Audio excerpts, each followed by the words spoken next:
Hola hermanos, los saludo en el nombre del Señor. Les doy la bienvenida a un capítulo más de nuestro estudio de la epístola a los romanos. Lo que nos convoca el día de hoy es poder estudiar el capítulo 3. Por eso les voy a pedir que abran sus Biblias y la dejen abierta.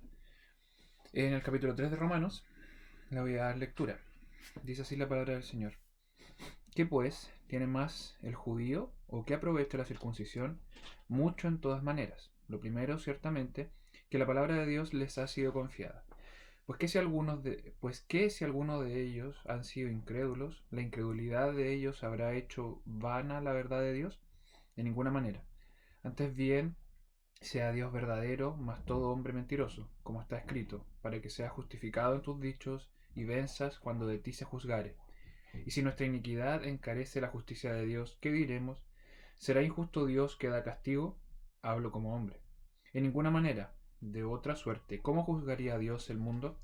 Empero si la verdad de Dios por mi mentira creció a gloria suya, ¿por qué aún así yo soy juzgado como pecador? ¿Y por qué no decir, como somos blasfemados y como algunos dicen que nosotros decimos, hagamos males para que vengan bienes, la condenación de los cuales es justa? ¿Qué pues? ¿Somos mejores que ellos? En ninguna manera, porque ya hemos acusado a judíos y a gentiles que todos están debajo de pecado. Como está escrito, no hay justo ni aun uno, no hay quien entienda, no hay quien busque a Dios. Todos se apartaron a una, fueron hechos inútiles. No hay quien haga lo bueno, no hay ni aun uno. Sepulcro abierto es su garganta, con sus lenguas tratan engañosamente. Veneno de áspides está debajo de sus labios, cuya boca está llena de maledicencia y de amargura. Sus pies son ligeros a derramar sangre. Quebrantamiento y desventura hay en sus caminos, y camino de paz no conocieron. No hay temor de Dios delante de sus ojos. Empero, sabemos que todo lo que la ley dice a los que están en la ley lo dice, para que toda boca se tape y que todo el mundo se sujete a Dios.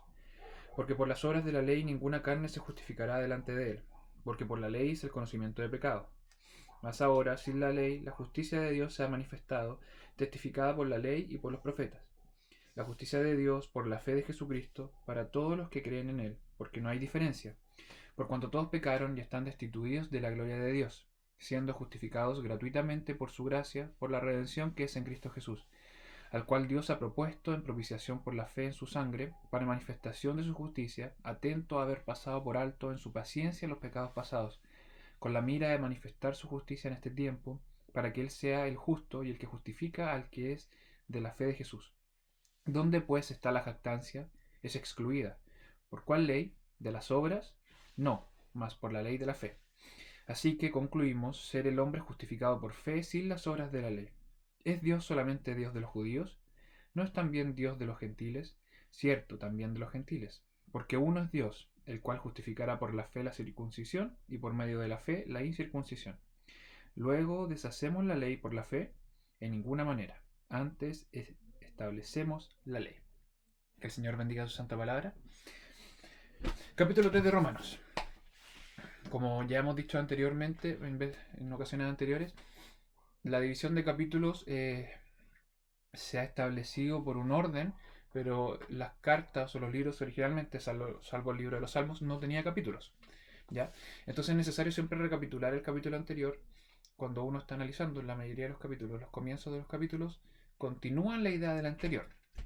En este caso, versículo 1 y 2, Pablo menciona con un ¿qué pues? O sea, claramente es un conector con la idea anterior. Entonces, según lo expuesto en el capítulo 2, ser judío no tiene ninguna importancia esencial en el día del juicio. ¿Ya? No tiene ninguna importancia esencial en el día del juicio. Entonces Pablo aquí plantea que, según lo expuesto en el capítulo 2, ¿qué ventaja tiene entonces ser judíos? La verdad es que si no tuviese ninguna ventaja de ningún tipo, invalidaría en parte el Antiguo Testamento, específicamente la fidelidad de Dios en cuanto a su elección por un pueblo específico. Entonces Pablo aquí se contesta en el versículo 2 que existen muchas ventajas, ¿ya? Dentro de las cuales él destaca como la más importante que la palabra de Dios le ha sido confiada. Esta misma idea la encontramos en el Salmo 147, que dice, Él denuncia sus palabras a Jacob, refiriéndose a Jacob como el pueblo de Israel, sus estatutos y sus juicios a Israel. No ha hecho esto con toda la gente, y no conocieron sus juicios. Aleluya. Entonces, ¿Qué ventaja tiene la circuncisión? ¿Qué ventaja tiene el ser judío? En que a ellos se les entregó de manera primaria sus mandamientos, sus profecías y sobre todo sus promesas. ¿Ya? Esta ventaja tenía el ser judío, que contaron en primer lugar, pero un gran privilegio conlleva grandes deberes.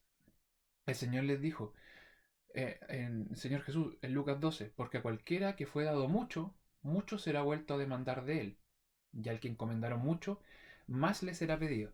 Entonces la gran ventaja que tenía el ser judío es que le fueron entregados su palabra, sus mandamientos, sus profecías y sus promesas, y tenían una gran responsabilidad a raíz de eso.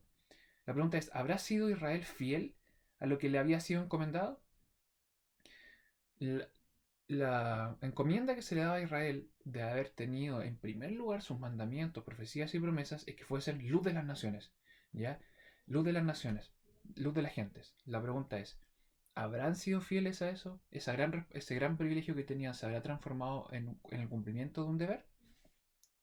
Pablo continúa, versículos 3 y 4. Pues, ¿qué si alguno de ellos han sido incrédulos? ¿La incredulidad de ellos habrá hecho vana la verdad de Dios? En ninguna manera. Antes bien sea Dios verdadero, mas todo hombre mentiroso, como está escrito, para que seas justificado en tus dichos y venzas cuando de ti se juzgare. Pablo entonces, mencionando que existía un gran privilegio en el ser judío, él dice, ¿y qué si alguno de ellos no respondieron responsablemente al deber que tenían? Noten, hermano, el detalle de la mención de alguno de ellos, como no queriendo causar escándalo, como siendo muy respetuoso. Dice algunos de ellos, o sea, no muchos. La verdad es que según el contexto en el que escribe Pablo nos damos cuenta que en realidad se está refiriendo a la mayoría de ellos. Lo que aquí habrá querido decir Pablo es que si muchos de ellos fueron incrédulos, pero a modo de eufemismo él se refiere como a algunos de ellos. Porque pese a tener su palabra, pese a haber sido privilegiados con tener en primer lugar sus mandamientos, promesas y profecías, muchos israelitas no tenían fe. Entonces la pregunta es, ¿qué pasa si muchos israelitas fueron infieles? ¿Anula acaso esto la confianza digna en Dios? Eh, lo importante que hay que entender es que el poseer la ley y escuchar la ley puede comprender que no haya fe en alguno. Esto puede considerarse, es parte de... Muchos escuchan, muchos poseen la ley y no tienen fe. ¿Ya? Le pasó eso a Israel. ¿Significa acaso esto que Dios no es digno de confianza? La respuesta de Pablo aquí es tajante. De ninguna manera. En primer lugar responde Pablo aquí con vehemencia, o sea, le sale como desde la guata. De ninguna manera. Me imagino así un grito golpeando la mesa. No es así, por ningún motivo. Dios es siempre fiel pese al pecado del hombre. Entonces el Pablo, luego de responder a esta pregunta de forma vehemente desde la guata, responde con un apoyo bíblico y hace referencia al Salmo 51. Salmo 51 fue escrito por David luego de su arrepentimiento en cuanto al pecado con Betsabé y Uría Eteo. Y David aquí dice, la palabra de Dios es justicia, aun cuando se le cuestione, siempre sale victoriosa. Por eso dice, antes sea Dios verdadero, más todo hombre mentiroso. Pese a que el hombre es mentiroso, siempre la palabra de Dios es justicia y siempre va a salir victoriosa. Ya esto hace referencia a Pablo para responderse a esta pregunta, pese a que muchos israelitas eran incrédulos. Dios es siempre justo y fiel. Continúa, versículos 5 y 6. Y si nuestra iniquidad encarece la justicia de Dios, ¿qué diremos? ¿Será injusto Dios que da castigo? Hablo como hombre. En ninguna manera. De otra suerte, ¿cómo juzgaría Dios el mundo? Aquí Pablo plantea otra verdad doctrinal bien profunda que es interesante de analizar. La injusticia del hombre acentúa la justicia de Dios. Y si nuestra iniquidad encarece la justicia de Dios, ¿qué diremos? O sea, la justicia de Dios es acentuada a través de la injusticia del hombre. Es como mirar al cielo y cuando es la noche más oscura, más brillan las estrellas. La santidad de Dios es más perfecta y es más gloriosa en presencia del pecado del hombre. Al existir esta maldad en nosotros, más distancia consideramos con Dios, más nos damos cuenta de la santidad de Dios, de la perfección de Dios. Y aquí Pablo dice, en el fondo, lo que hace nuestra injusticia propia es mostrar nuestra incapacidad y distancia con la santidad de Dios. Y él se cuestiona, ¿será entonces injusto Dios al castigarnos? Ya que nuestro pecado ensalza aún más su gloria. hace notar y resplandecer más su santidad. ¿Es injusto Dios entonces al castigarnos? Y Pablo aquí pone un paréntesis diciendo, hablo como hombre, poniendo en énfasis en lo importante de que en realidad este argumento es simplemente un vano discurso filosófico, porque no tiene ningún sentido. Por eso él pone como a modo de excusa, como para que no se le acusara de blasfemia. Él está poniéndose en el lugar de un vano discurso filosófico. ¿Será Dios injusto al castigar? ¿Es injusto entonces Dios al airarse contra el hombre, ya que su santidad es enaltecida a través del pecado del hombre? Y Pablo vuelve a responder, en ninguna manera. O sea, literalmente, por ningún motivo. Y aquí es notable que Pablo no se explaya respondiendo a esta blasfemia. Simplemente responde en ninguna manera. De otra suerte, ¿cómo juzgaría Dios al mundo? Génesis 18:25.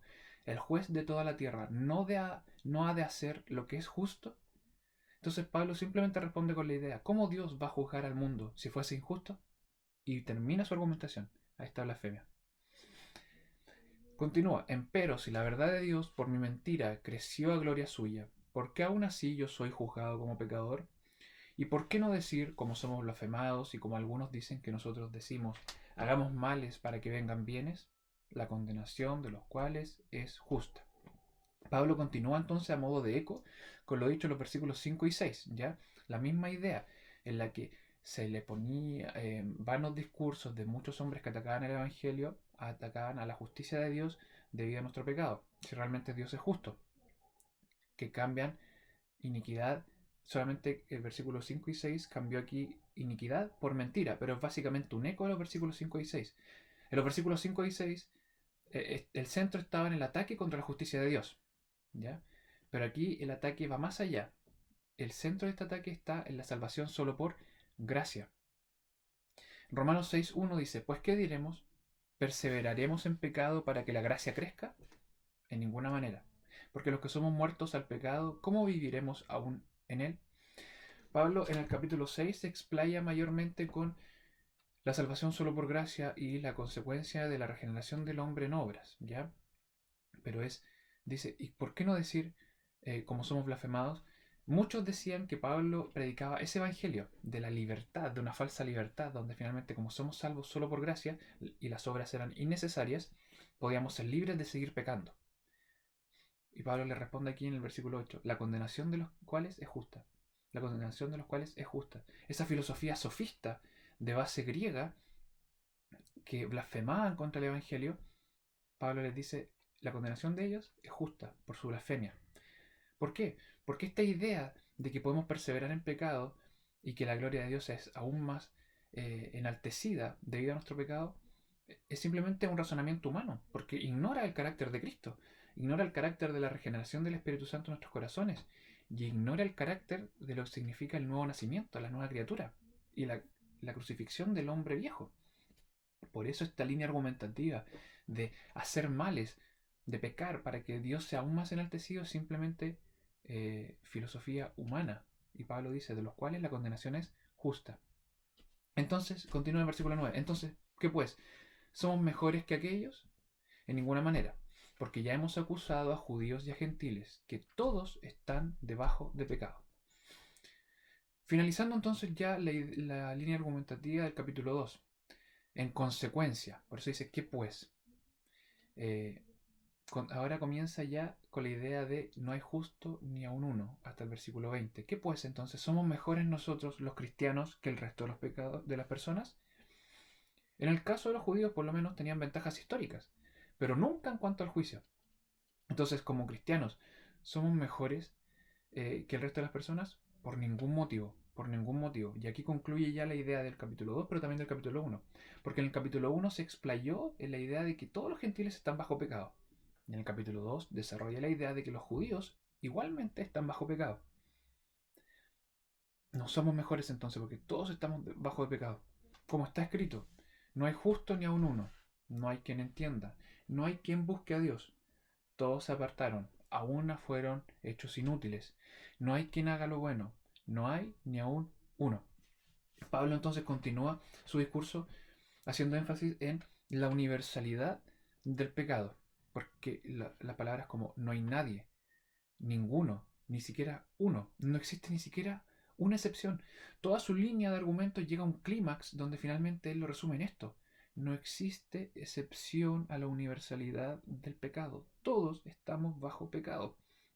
Como está escrito, Pablo basaba siempre su argumentación en la Biblia, por eso hace mención tantas veces en sus cartas como está escrito, como está escrito, como está escrito. Y si el mismo Pablo, inspirado por el Espíritu Santo, basaba su argumentación en la Biblia, cuánto más los predicadores actuales deben hacer lo mismo. Y Pablo aquí, en estos 3 versículos y los que siguen, utiliza, guiado por el Espíritu Santo, un uso libre de citas, entre las que podemos resaltar el Salmo 14, el Salmo 53, el Salmo 5, el Salmo 140, el Salmo 10, el Salmo 36, Esdras 59, Proverbios 1 y de una manera más libre Isaías 59. Utilizado por el Espíritu Santo, Pablo dice como está escrito y desarrolla su argumento en base a la Biblia. En primer lugar, no hay quien entienda. Pablo comienza su uso libre de citas para representar la universalidad del pecado diciendo no hay quien entienda, haciendo universal la falta de inteligencia y sabiduría, donde todas estas inteligencias humanas son vanas porque no logran buscar a Dios, porque no buscan a Dios. Y la consecuencia de esto es que fueron hechos inútiles, continúa Pablo. La separación con Dios genera falta de humanidad, ¿ya? Nuestro corazón y nuestra mente son hechas inútiles porque son egoístas por naturaleza, no tienen un sentido de bien común. El pecado nos convierte en personas inútiles porque no tenemos una noción plena de gozo, paz y de bien común. Continúa Pablo con su argumento: sepulcro abierto su garganta, con sus lenguas tratan engañosamente, veneno de áspides está debajo de sus labios, cuya boca está llena de maledicencia y de amargura. En primer lugar, para representar la universalidad del pecado, Pablo utiliza un ejemplo que es la lengua, diciendo sepulcro abierto es su garganta, una lengua engañosa y labios venenosos, atacando las 3 partes del habla, la garganta, la lengua y los labios venenosos, que es básicamente redundar en la idea de que el hombre todo lo que habla es pecaminoso, ¿ya? Es pecaminoso, con malas intenciones.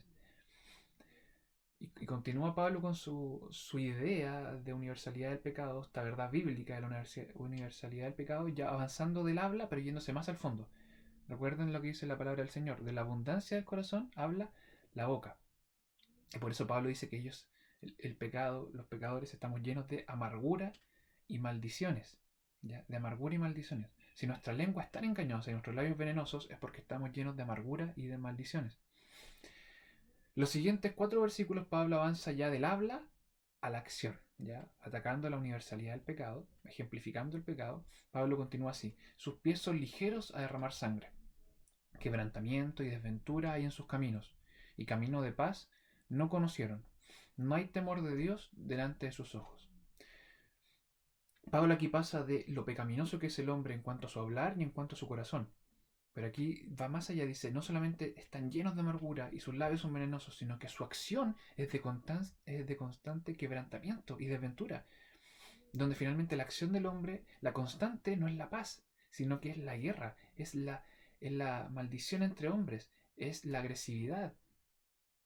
La razón finalmente de la universalidad del pecado, y aquí concluye Pablo este pequeño inciso de ejemplos de la universalidad del pecado. ¿Por qué el pecado atañe a todo? ¿Por qué parte de nuestro corazón, pasa por nuestra lengua y se convierte en acción? Porque no hay temor de Dios. Porque no hay temor de Dios, en el versículo 18 concluye. Ahora que ya ha ejemplificado este pecado y concluye que porque no hay temor de Dios es porque todo lo que llenamos, decimos y hacemos es pecaminoso, Pablo continúa el versículo 19. Empero, sabemos que todo lo que la ley dice, a los que están en la ley lo dice, para que toda boca se tape y que todo el mundo se sujete a Dios. Empero, sabemos que todo lo que la ley dice, el uso de la expresión de la ley, dependiendo del contexto, se puede referir a varias cosas. En este sentido, nos damos cuenta que todas las citas utilizadas por Pablo hasta ahora no han sido exclusivas del Pentateuco, ¿ya? Ni de los 10 mandamientos. Por ende, cuando utiliza la expresión la ley, sabemos que se refiere al Antiguo Testamento de manera íntegra, ¿ya? Entonces, con la ley se refiere al Antiguo Testamento de manera íntegra. A los que están bajo la ley, a los que están bajo la ley, nunca en el sentido salvífico, ¿ya? Nunca en el sentido de que estar bajo la ley es ser salvo por la ley, sino que con esta expresión se refiere a los que están bajo la ley, los que están condenados por la ley. Es decir, todo el mundo. Todo el mundo estamos condenados por la ley, que es el estándar de santidad de Dios. Y concluye Pablo, como la ley fue entregada y todos somos condenados por ella, ¿qué va a ser la consecuencia? Todo el mundo se sujeta a Dios. Es decir, debido a que todos somos condenados por la ley, todo el mundo es responsable legalmente ante Dios. No solamente somos responsables ante Dios, sino que no tenemos argumentos para defendernos. Versículo 20, porque por las obras de la ley ninguna carne se justificará delante de él, porque por la ley es el conocimiento del pecado. No existe justificación por la ley, Pablo continúa aquí. ¿Pero por qué? No, es imposible justificarnos por la ley. En primer lugar, porque por la ley, lo que la ley exige es inalcanzable. En primer lugar, la ley exige amar a Dios con todas nuestras fuerzas, alma, mente y corazón. Y en segundo lugar, como consecuencia de esto, la ley exige amar al prójimo como a uno mismo. Plenamente y sin tacha, estas dos cosas son inalcanzables. ¿Por qué no existe justificación por la ley? En segundo lugar, no solamente lo que la ley exige, sino que lo que también la ley condena. La ley condena los pecados de comisión, lo que es la transgresión de la ley, nuestro actuar. Los pecados de omisión, ya cuando el Señor dice, el que sabe hacer lo bueno y no lo hace, los pecados de omisión, las cosas que no hacemos. Más íntegramente, los pecados de hierro, lo que ni siquiera sabemos que son pecados al cometerlos. No solo lo que decimos y lo que hacemos, sino que por nuestra esencia misma no existe justificación ante la ley. Porque somos pecadores, porque nuestra esencia misma es de rebeldía ante Dios. Nuestra esencia misma es de continuo solamente al mal. Por eso no existe justificación por la ley. La pregunta que se plantea aquí Pablo es, entonces, ¿para qué sirve la ley? ¿Cuál es el sentido de la ley si solamente la ley nos condena? No existe salvación a través de la ley. Los estándares de la ley son inalcanzables. Son inalcanzables porque son ni más ni menos que la perfección moral y espiritual. Levítico 27 nos dice, santificaos pues y sed santos, porque yo Jehová soy vuestro Dios. La ley dice eso, sed santos, perfección moral y espiritual.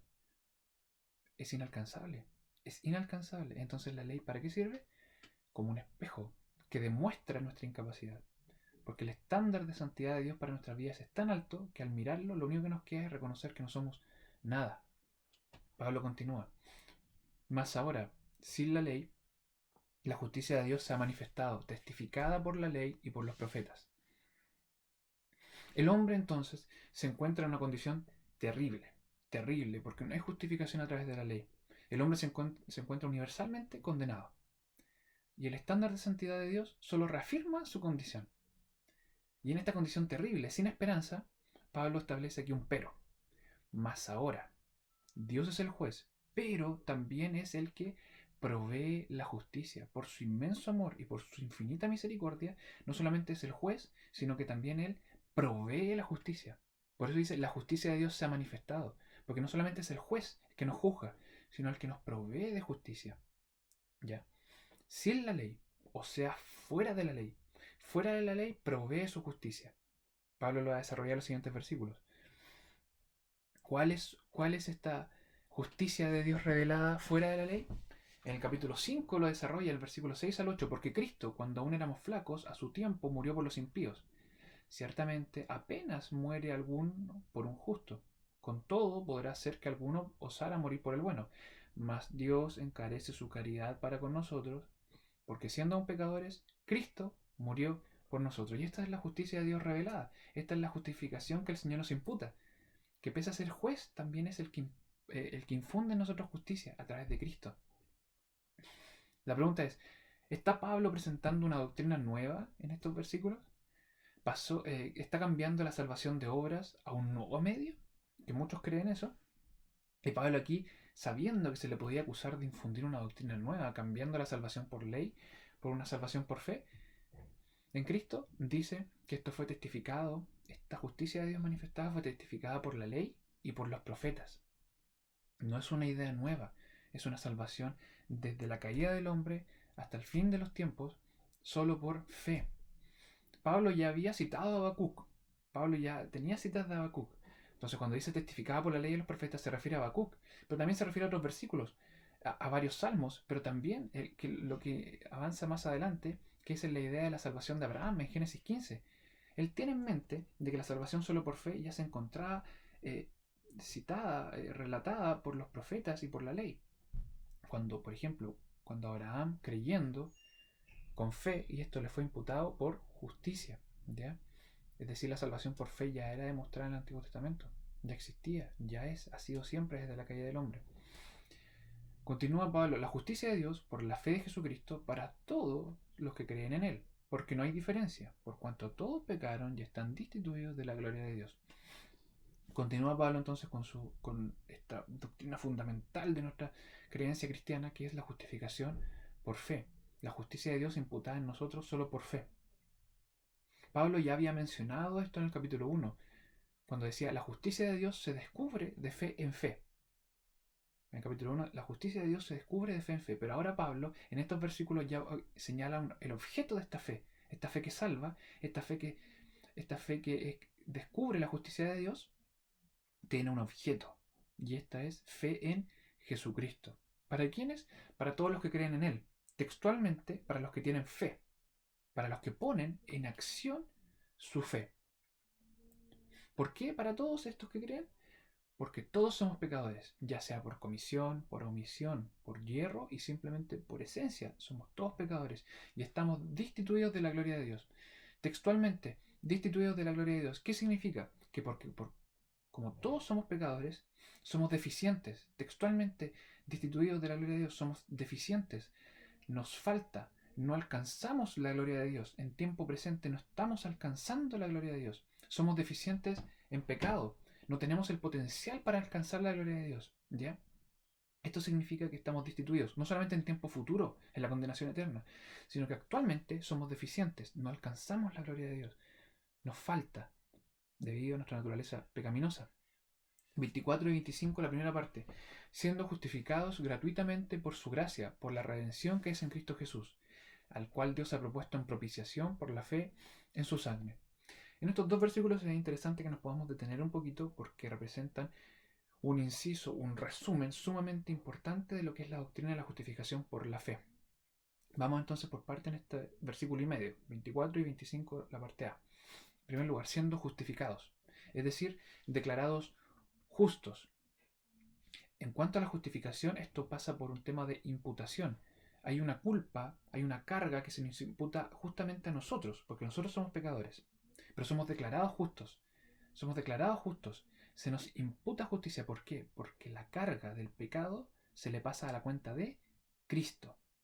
El pecado se le imputa a Cristo. Por ende nosotros somos declarados justos delante de Dios. Continúa siendo justificados gratuitamente por su gracia. Literalmente como un regalo. Somos declarados justos como un regalo. Como ya hemos visto, los méritos son imposibles. Entonces son como un regalo únicamente por su amor, por su gracia. ¿A través de qué? Por la redención obtenida en Cristo Jesús, continúa Pablo, donde nos libera de la culpa, nos libera del castigo y nos libera del poder del pecado. En esta redención obtenida en Cristo Jesús.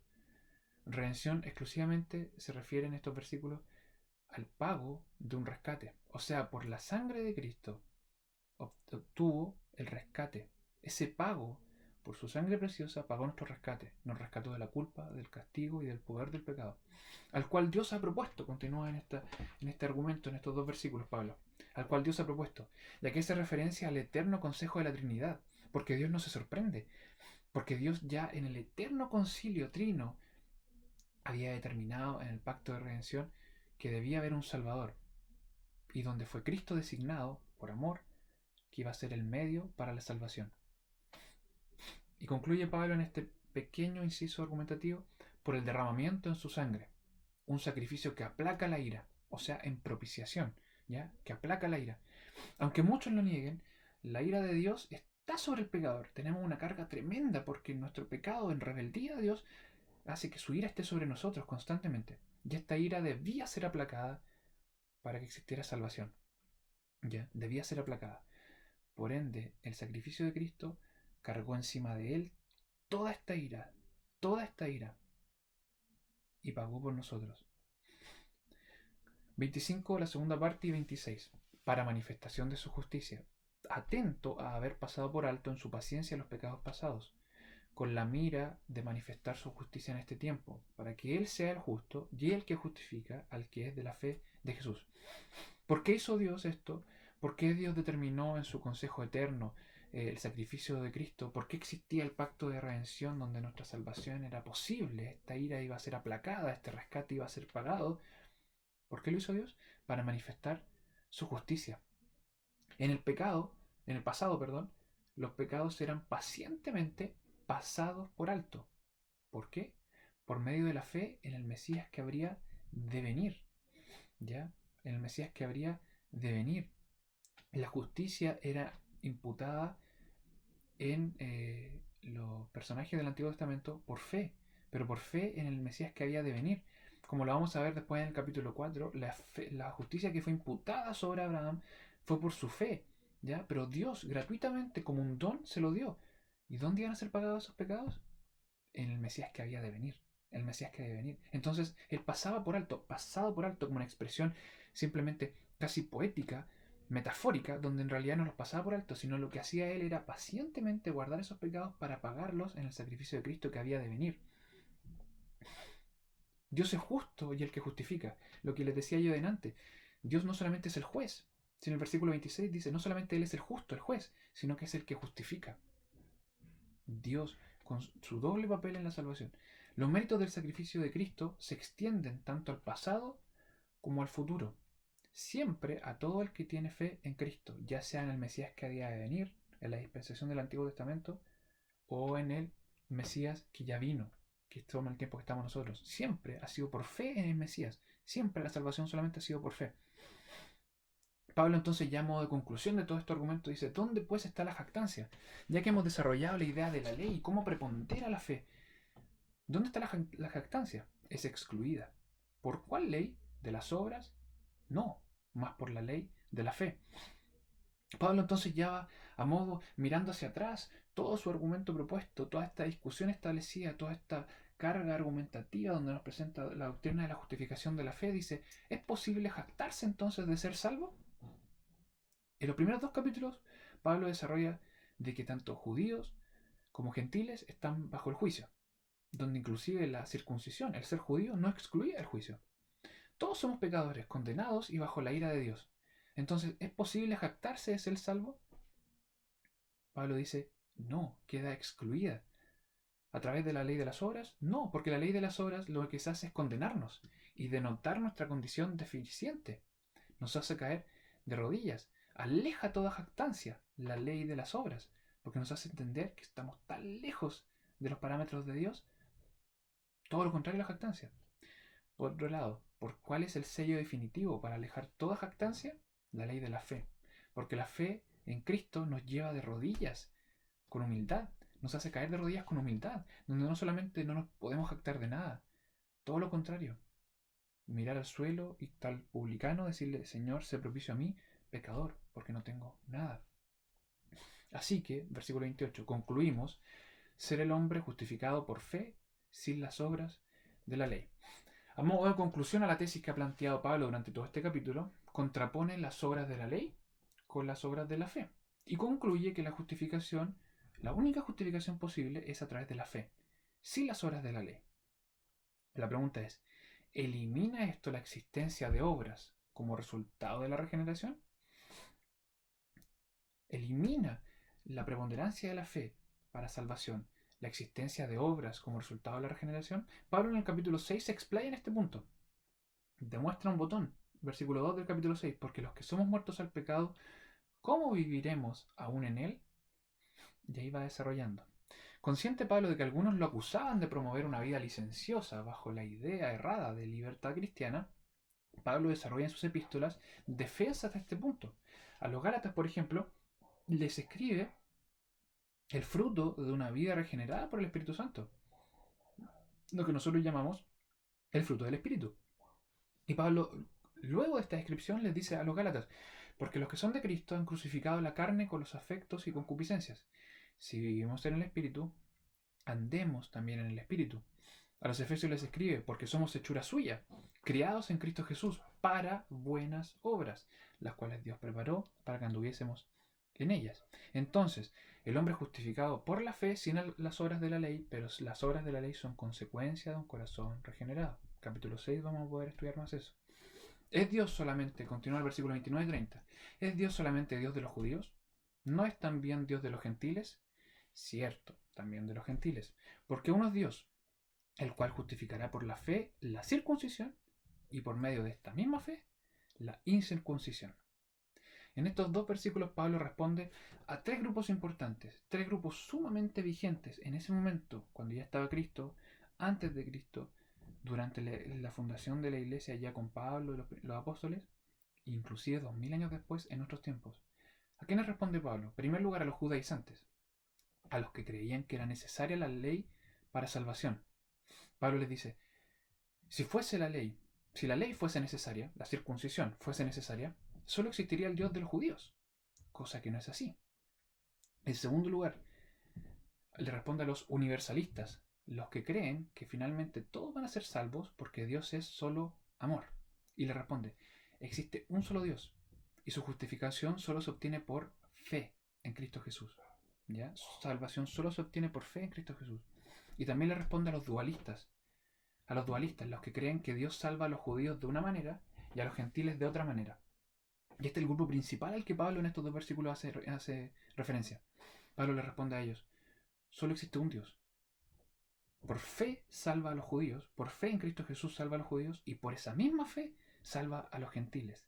No existen salvaciones distintas, no existen dos pactos distintos. El pacto de gracia es solo uno. Y Pablo lo dice aquí de forma precisa, casi capciosa, porque uno es Dios, el cual justificará por la fe la circuncisión y por medio de la fe la incircuncisión.